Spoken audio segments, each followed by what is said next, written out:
Second time.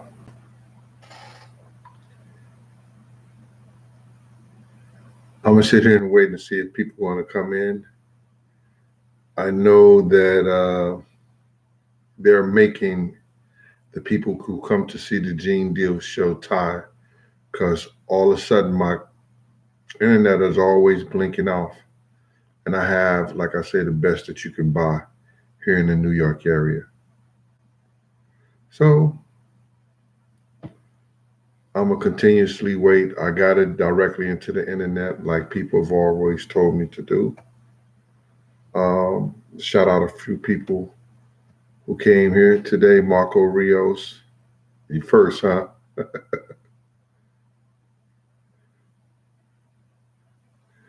Okay. I just, for real, tell you what say I'm gonna do about that. I just thank you. We're gonna do you like that, man. Did I do it? Let's see. Let's see. I just right there.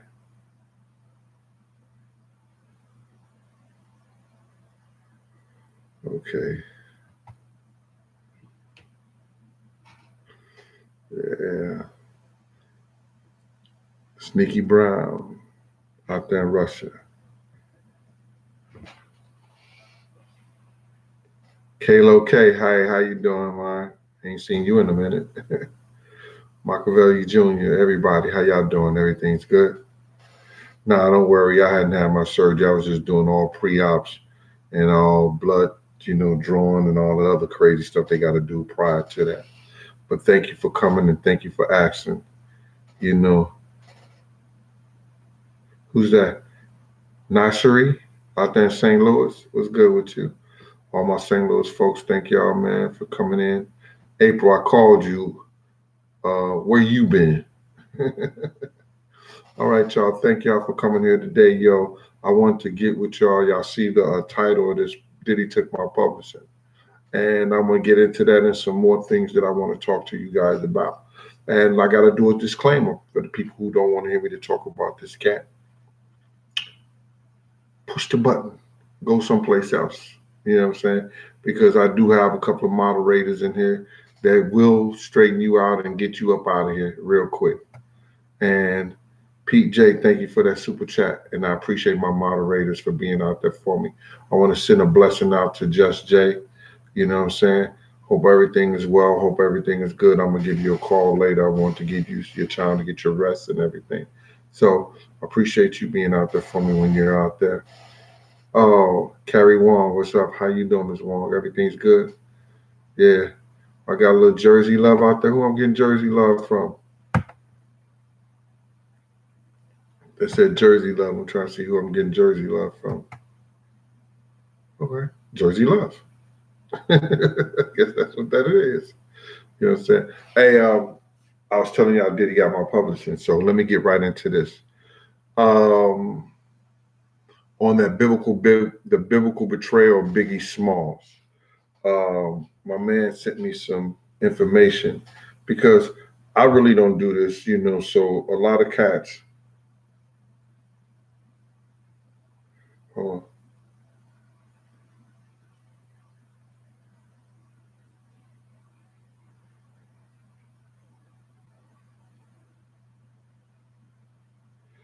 oh, I just killed F how you feel. I thought you were saying that to me, man. My man just straightened me out on that. Let me Cash, if you can put them back on, man.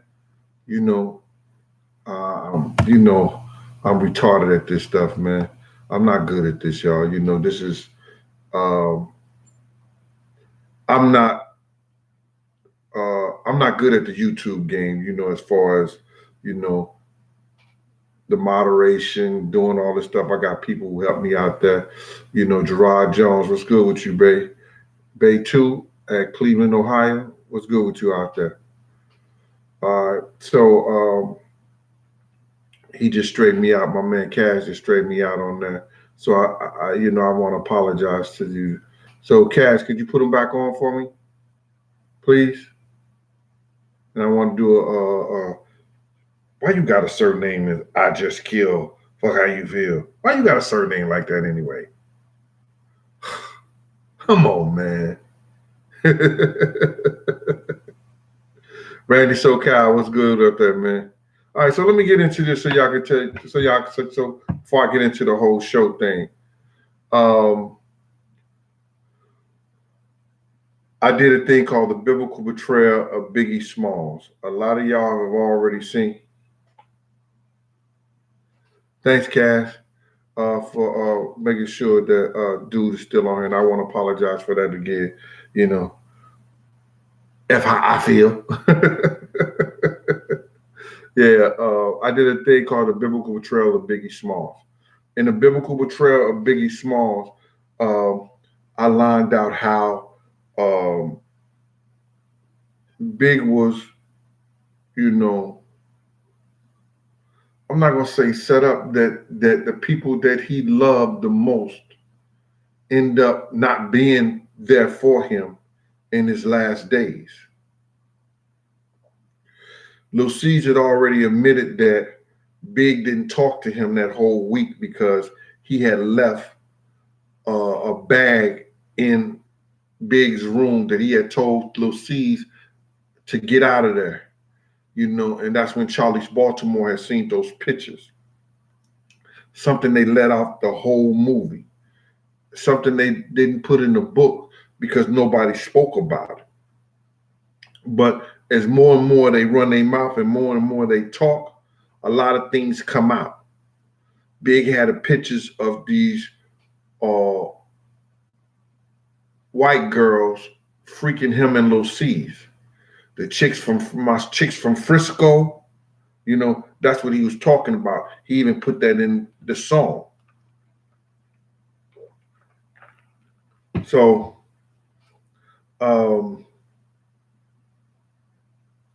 Big and Charlie Baltimore had got into it. And Charlie Baltimore threw his ring and his watch out the window. You know what I'm saying? He just spoke about that on that faith show, Love, whatever that garbage that just came out on Lifetime about faith and him being in love. When he was speaking about throwing the watch and the rings out the windows and stuff like that, he was just talking about the incident with Charlie Baltimore and Big, because I don't think Faith ever did something like that. Threw his watch and his ring out the window. You know what I'm saying? I never heard anything like that. What's up, D Money? You know what I'm saying? So now, that was the whole thing about the biblical betrayal of Biggie Small. How D-Rock went off with Puff all day and left Big, and left me with Big, and Big just sit up there and poured his whole life, his whole life story to me, man. All what he was planning to do, all his dreams and everything. And the crazy thing about it is that no, none of his kids or nobody other than Miss Wallace ever sat down with me and talked to me. Tatiana gave her 21st birthday party at Seattle, a tour bus, a rented bus and stuff like that. And she came to Sue's Rendezvous. And I'm in charge of checking all the IDs coming into Sue's.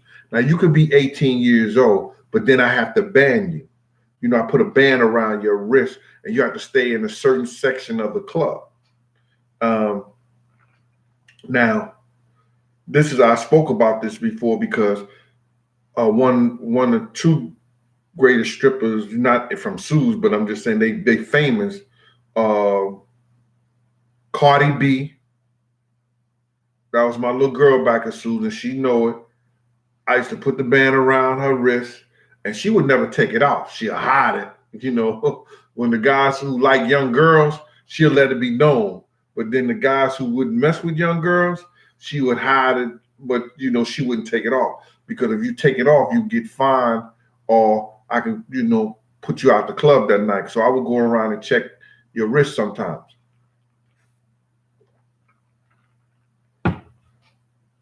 So I spoke to her. I said, well, you ask your grandmother when she was doing the stuff like that. I said, well, ask your grandmother You know what I'm saying? Who I am. I'm Gene Deal.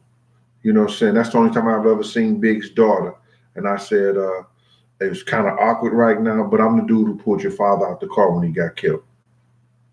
You know what I'm saying? But you can ask your grandmother. And then some of the kids in there was already drunk. They was on their tour bus, and I didn't let them in the club because we were responsible for that. So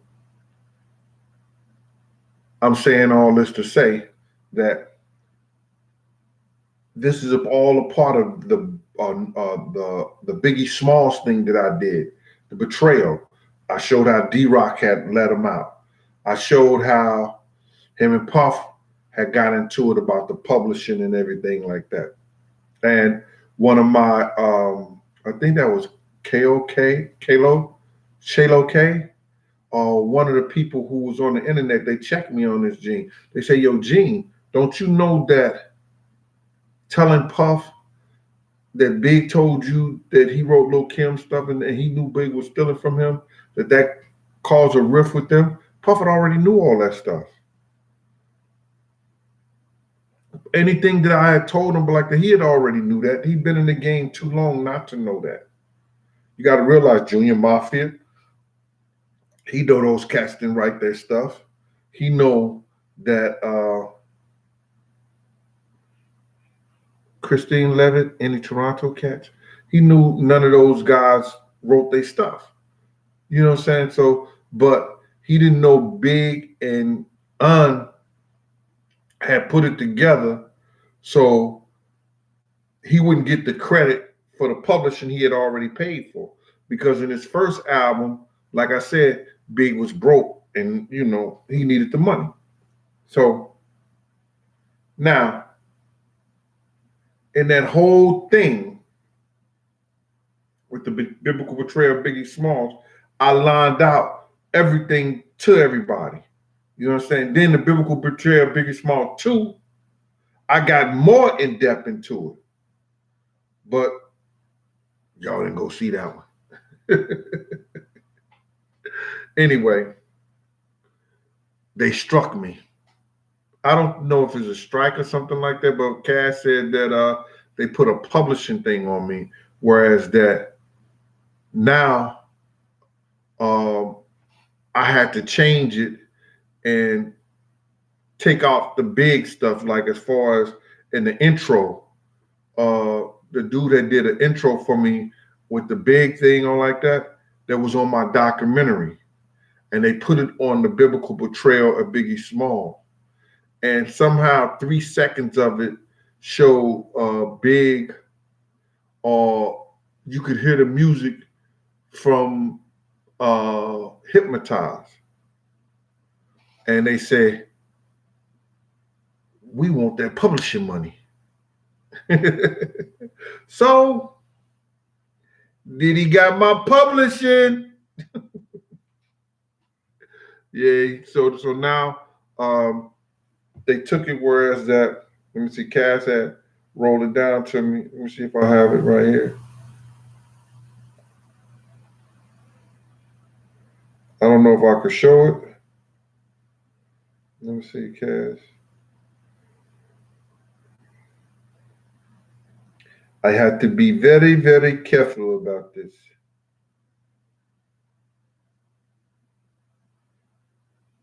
Cass, if you're out there, because I can't find it.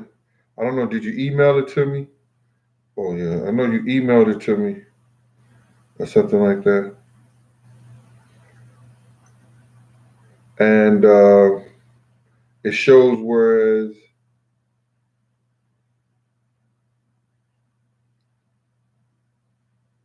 I have to share the publishing of that biblical betrayal of Biggie Smalls with Sony and all the people who owns Big's publishing,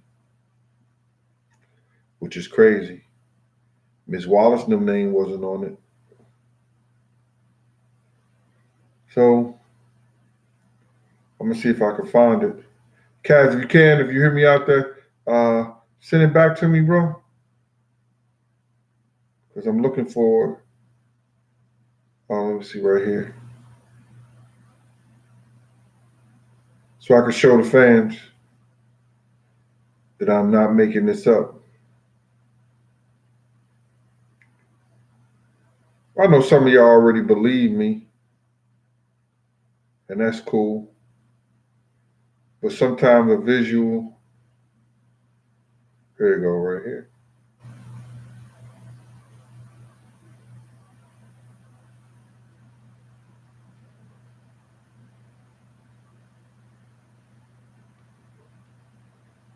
Let's see right here.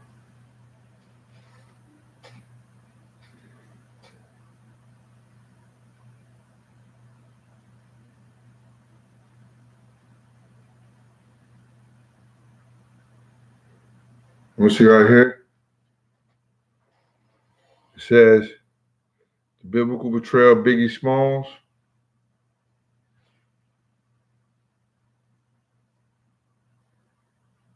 Sharing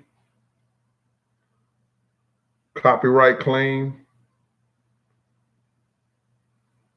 since I put it out. I didn't even look at it. I didn't even know that I was sharing it. You know, Cash managed the account and he put me up on game. He said, Gene, did you know that you was sharing that with with Diddy and them? They had put a copyright claim against you? And I was like, nah. Shabazz Al said Sugar's dying in prison. I hope not, man.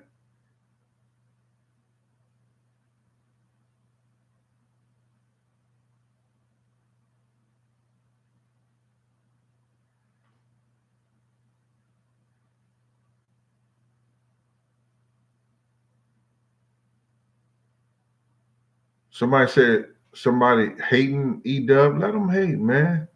If he ain't being disrespectful, if he being disrespectful, yo, Cass, get him out of here, man. They, you know, people who are here as moderators, they know people, you know, being disrespectful, get them out of here. Kristen Winfield, the Illuminati is as real could be. They have certain people that's going to interject. Let me show you how real they are, because I'm gonna get down to this. You understand? Look here. So I wanted to let y'all know about that biblical betrayal of Biggie Smalls. It ain't no big deal to me, man. You know, as long as y'all get the information out, they can, whoever owns the publishing, whatever I was wrong at, those guys shouldn't have done that.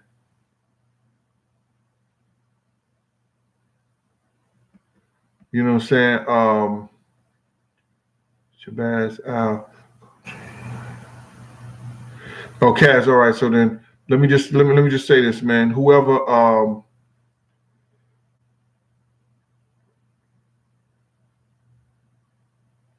my God, man, it's been rough. Whoever wants to go and check out the biblical betrayal of Biggie Smalls, y'all can still go out and check it out. But the beginning of it is not on there, and anything that I have to do as far as the publishing to clear that up, I'm gonna try to clear that up. But let me get into what I want this show really to be about, and that is going to be about the 2020 induction of P. Diddy as an icon in the Grammys. Now, we always say that we always got these people here that always say that they don't respect and they don't like the Grammys and everything like that, and they're not looking at and they don't look at it and everything. But I want y'all to see where this Illuminati stuff is about to go, and it's about to be crazy. Now, they finna make this man, oh my God, they're about to make him something so big in the music stuff. It's like he's the new Mr. Huxtable.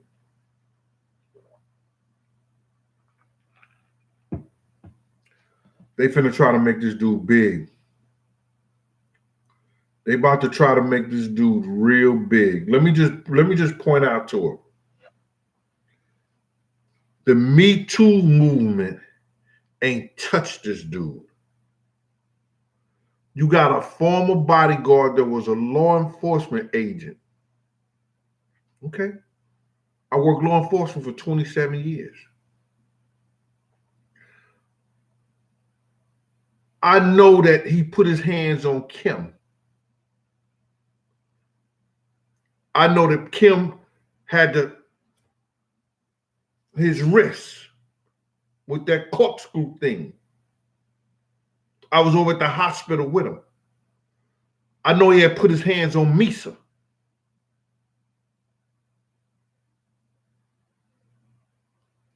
I know he used to rough little girls up. I know he spit in a lady. What's her name? Is it Shirley Fox? Who ended up start working for him again? Spit in her face at Bad Boy. I know he used to curse his mother out, and I had checked him on that. Because I used to hear about it, but when I seen it for myself and he tried to do it in front of me, I told him, boy, if you ever cuss your mother out again in front of me, I'm going to beat the out of you. Yo, Gene, she always be in my business and everything. You wouldn't have no business if it wasn't for her. Now, Miss Combs, Janice, because I never called her Mama Combs. I didn't do all that. Miss Combs or Janice. That's because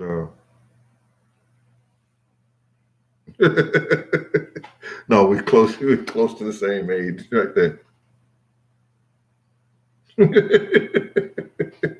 Never called her Miss Combs. I didn't play them games with her. I'm a grown ass man. Janice or Miss Combs. I'm not here for that. But she know when he got disrespectful to her and I was around, I checked him. So all y'all want to talk about, yo, you was a security, you was a body. Man, get out of here. If you go back and look at any of the pictures, and if you'd have seen my documentary when they was showing me and what I was doing, how I was looking through the thing, man, come on. Everybody who knows me and everybody knew. Okay. I could say I was that dude. Okay. So now I checked him. This dude, from not listening, 9 kids lost their life at City College. 9 kids lost their life at City College. Now, I'm not talking about the people who lost their life in North Carolina concert. I'm not talking about the kids who got stumped out there in D.C. at a concert. Parties he had something to do with it. I'm talking about here in New York.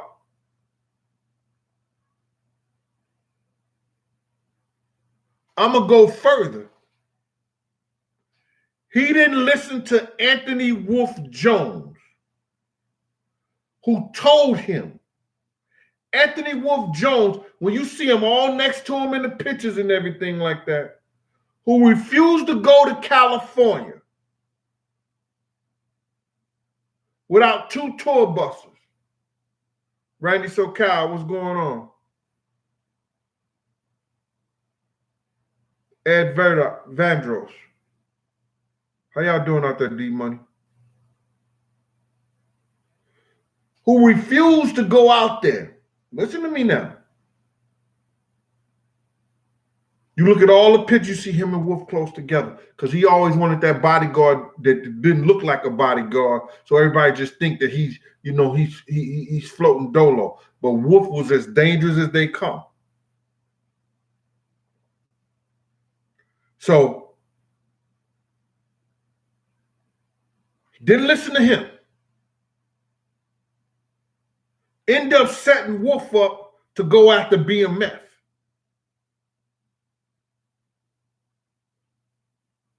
These are true facts. If me and Meech would ever sit down and talk, I would tell Meech what he did, and Meech would be like, no wonder Wolf was acting that way.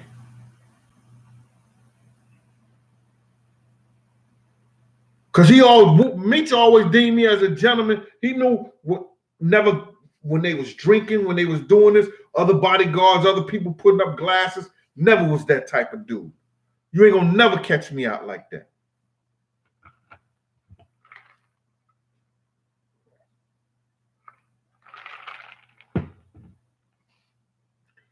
Now, end up getting Big killed, allegedly. Let's say allegedly. He pulled him, he had him out there in the danger zone. Nobody could tell me nothing. Anybody who knew Big and knew what kind of kid he was, knowing he couldn't go to California and squash a roach.